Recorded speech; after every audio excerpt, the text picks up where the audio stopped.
Here we are at Fort Clatsop, very much like Lewis and Clark when they were here in the late fall of 1805 and early spring of 1806. The fort that you're seeing today is an exact replica of the original model that William Clark designed and had built himself.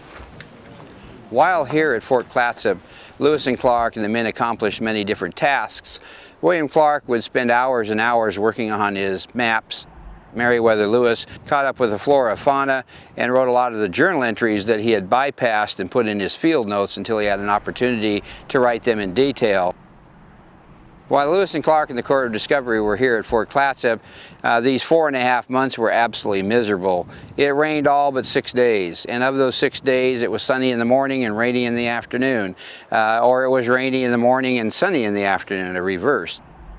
The men were very anxious to leave Fort Clatsop. In fact, when they leave on March 23rd, 1806, Lewis was planning on staying until April 23rd, 1806. But the men and Lewis and Clark, they needed to get away from this wet, damp environment that they experienced for 112 days.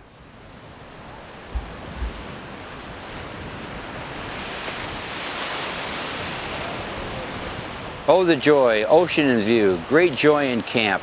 For we have finally reached the great Pacific Ocean, which we have been so anxious to see.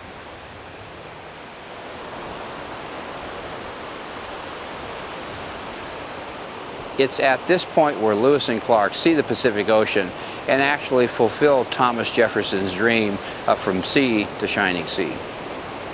I think it's really important for people to come out to these places where Lewis and Clark traveled, learning the history, seeing the places where Lewis and Clark were, experiencing maybe some of the environments that Lewis and Clark experienced, and also feeling that they are part of history, they're seeing history, and establishing a better appreciation and understanding of how our country was built and the foundations of who we are today.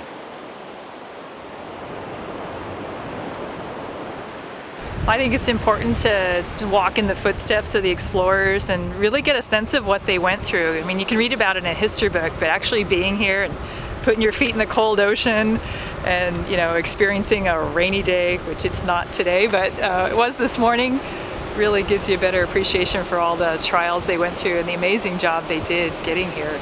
It's neat to be able to follow in their footsteps. To know your past just makes today more alive.